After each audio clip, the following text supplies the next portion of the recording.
پیارے بچوں، السلام علیکم ورحمۃ اللہ وبرکاتہ۔ آج ہم میر تقی میر کی غزل نمبر 1 پڑھنے جا رہے ہیں۔ غزل اس طرح سے ہے: ہمارے آگے تیرا جب کسوں نے نام لیا، دل سے ستمزدہ کو ہم نے تھام تھام لیا۔ وہ کج روش نہ ملا راستی میں مجھ سے کبو، نہ سیدھی طرح سے ان نے میرا سلام لیا۔ میرے سلیقے سے میری نبی محبت میں، تمام عمر میں ناکامیوں سے کام لیا۔ مقطع عرض ہے: اگرچہ گوشے گزیں ہوں میں شاعروں میں میر، تو میرے شعر نے روئے زمین تمام لیا۔ تو اب ہم اس کی تشریح کریں گے۔ پہلا شعر جو ہے: ہمارے آگے تیرا جب کسوں نے نام لیا، دل ستمزدہ کو ہم نے تھام تھام لیا۔ میر تقی میر فرماتے ہیں، اس شعر میں فرماتے ہیں کہ جب کوئی میرے سامنے میرے محبوب کی تعریفیں کرتا ہے تو میں اپنے دل کو، جو محبوب کی ستم آزاریوں سے پہلے ہی زخمی ہوا ہے، دکھی ہوا ہے، رنجیدہ ہوا ہے، مشکل سے تھام لیتا ہوں اور مشکل سے اسے قابو میں کر لیتا ہوں۔ میرا جو دل، جو محبوب کی دل آزاریوں سے تنگ آ چکا ہے، اس کی ستم آزاریوں سے زخمی ہوا ہے، تو میں یہ چیز برداشت نہیں کرتا ہوں جب کوئی میرے سامنے میرے محبوب کی تعریف کرتا ہے، اس کی خوبی بیان کرتا ہے، تو مجھ سے رہا نہیں جاتا ہے۔ تو میں اپنا، میرا جو دل ہے، میں اس مشکل سے اس کو تھام لیتا ہوں، برداشت کرتا ہوں، سہ لیتا ہوں۔ دوسرا شعر ہے: وہ کج روش نہ ملا راستے میں مجھ سے کبو، نہ سیدھی طرح سے ان نے میرا سلام لیا۔ میر صاحب فرماتے ہیں کہ میرا محبوب مجھے کبھی بھی خوش خلقی سے، خوش مزاجی کی حالت میں نہ ملا، اچھی طرح نہ ملا، ٹھیک طرح سے نہ ملا، اور نہ ہی میرے سلام کا جواب اچھی طرح سے دیا۔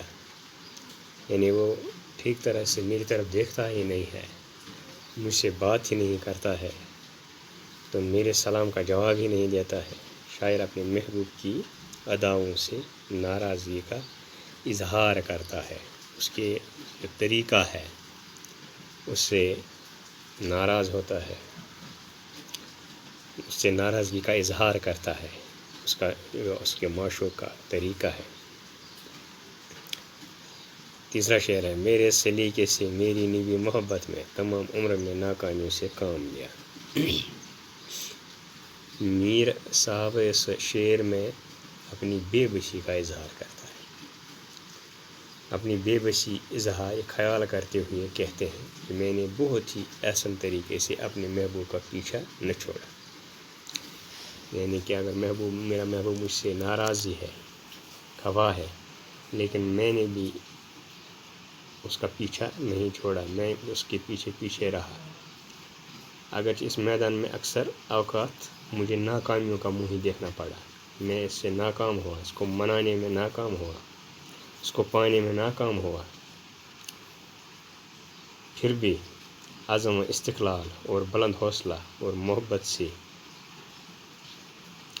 باوجود کہ ناکامیاں راستے میں آ بھی گئی، لیکن آخر کار میں اپنے مقصد میں کامیاب ہوا، میں اپنے محبوب کو منانے میں کامیاب ہوا، اس کو پانے میں کامیاب ہوا۔ اگرچہ کچھ وقت تک میں ناکام ہی رہا، لیکن آخر کار میں کامیاب ہوا، اپنے مقصد میں کامیاب ہوا، اپنے محبوب کو پانے میں کامیاب ہوا۔ مقطع عرض ہے، غزل نمبر 1 کا آخری شعر ہے، مقطع ہے: اگرچہ گوشے گزیں ہوں میں شاعروں میں میر، پہ میرے شعر نے روئے زمین تمام لیا۔ میر تقی میر کے زمانے میں بہت سارے شاعر گزرے ہیں۔ جب میر تقی میر شاعر تھے تو اس زمانے میں اور بھی شعراء تھے اس زمانے میں، یعنی جن کو شہرت، دام حاصل ہو چکی تھی، وہ مشہور تھے۔ میر فرماتے ہیں کہ اگرچہ میں شاعروں میں گمنام ہوں، اگرچہ میں گمنام ہوں، مگر مجھے فخر اس بات کا ہے کہ میرے شعر اور شاعری نے مجھے بہت اعلیٰ و عرفہ مقام دلایا ہے۔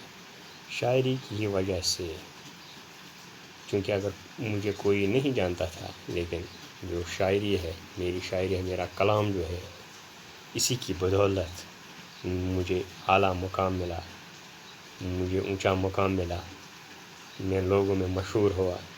تو یہ صرف شاعری کی وجہ سے ہے۔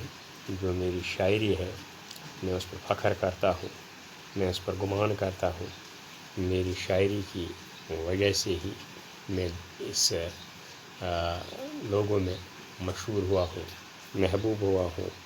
تو یہ شاعری کی ہی وجہ سے،